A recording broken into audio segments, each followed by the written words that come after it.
Breaking news today. Putin's global supply. Second time lucky? Russia's President Vladimir Putin is planning to use oil prices and supply cuts as political weapons against Vice President Joe Biden and others. Putin's plan has a better chance of success in the winter if the Saudis join in on it. To reduce demand, the targeted parties may only have the option of raising prices. Maintaining Russian goodwill before upcoming elections or giving Joe Biden a swift kick in the pants over Ukraine? With oil prices above $100 per barrel, Vladimir Putin believes he can protect the Russian economy from the effects of his supply-side measures. In the war against Ukraine, the West was relieved just 6 months ago to see the Russian leader's attempts to weaponize energy thwarted.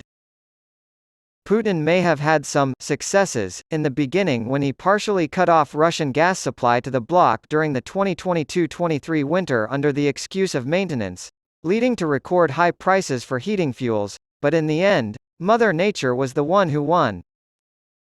In particular, his European competitors won because they didn't need Russian gas as much as he thought because of the warm weather.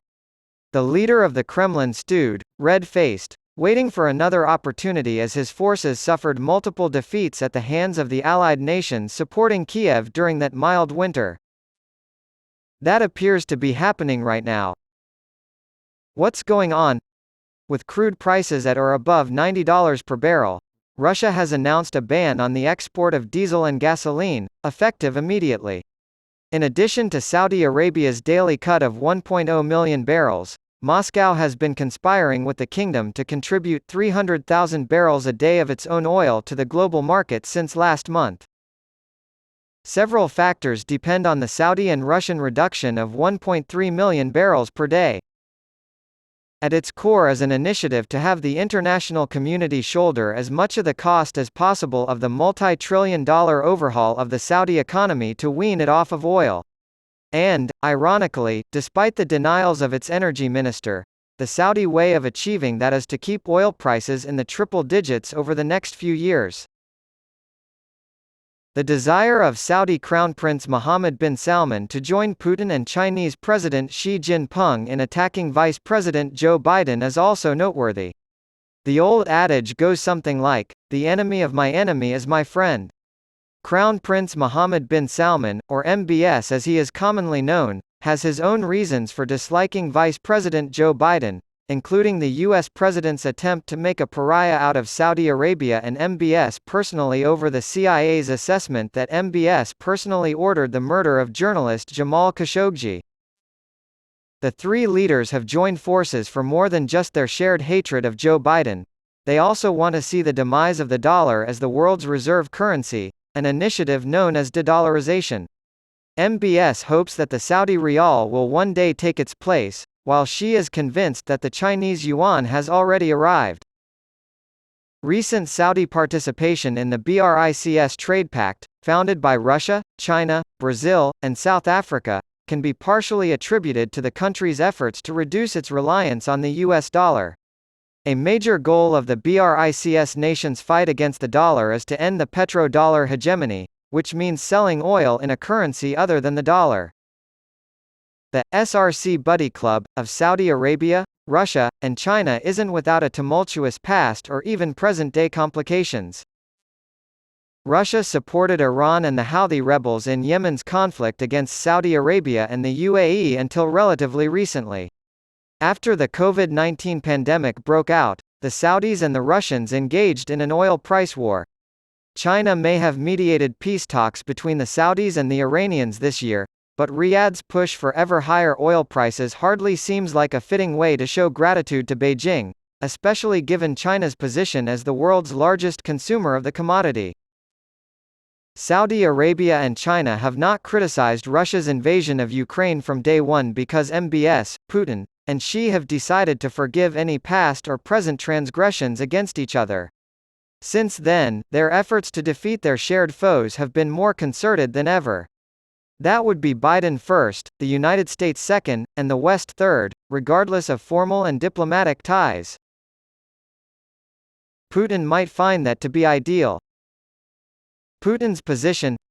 The Kremlin claimed the ban was temporary, and meant to address rising energy prices in Russia, but it provided no timeline for when the measures would end and made only a few exceptions, such as for its own overseas military bases.